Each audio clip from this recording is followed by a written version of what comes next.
আসসালামু আলাইকুম এভরিওয়ান। যারা ছোট মাছ খায় না, নাক ছিটকায়, আজকের ভিডিওটা তাদের জন্য। চলুন দেখে নেওয়া যাক। এখানে কিছু কাঁচামরিচ দিয়ে নেব, বেশি করে যাতে ঝাল হয়। তারপরে শুকনো মরিচের গুঁড়া দিয়ে দেব, বাদ বাকি মশলাগুলো দিয়ে দেব।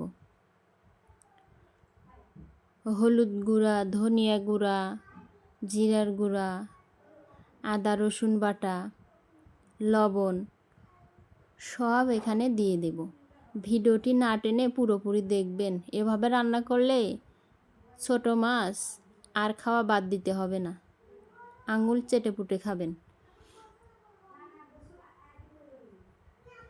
আদা রসুন বাটাটা দিয়ে ভালোভাবে মাখিয়ে নিতে হবে, তেল ছাড়াই এখানে মাখবেন।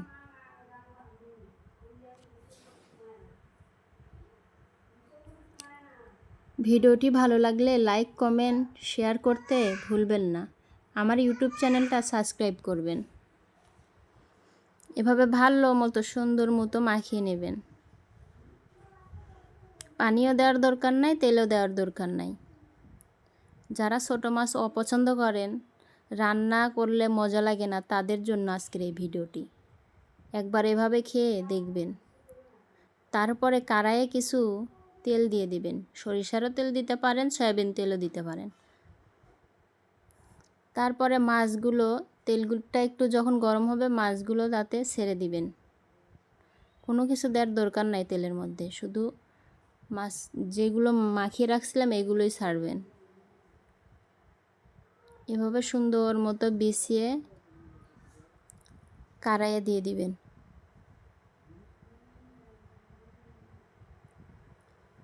এখানেও পানি দেওয়ার দরকার নাই।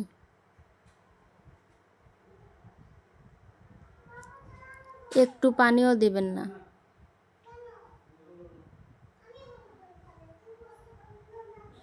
আমি যে ইয়েটুকু দিলাম এটুকুই মাছ থেকেই বের হয়েছিল, সেই জন্যই দিয়ে দিছি। এখন ঢাকনা দিয়ে ঢেকে দিয়ে রাখবেন।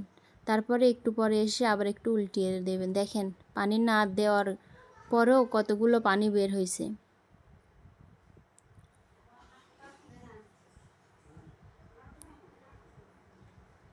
প্লিজ আপনারা ভিডিওটি দেখবেন, লাইক কমেন্ট শেয়ার করবেন, লাইক দিবেন, কমেন্ট করবেন। আমরা নতুনদের পাশে থাকলেই এগিয়ে যাব। দেখেন আবারও আমি ঢাকনাটা তুলে এভাবে উল্টিয়ে পাল্টিয়ে নেড়ে দিলাম। মাঝে মাঝে ঢাকনা তুলে এভাবে উল্টিয়ে পাল্টিয়ে নেড়ে দিবেন। দেখেন আমার রান্না শেষ।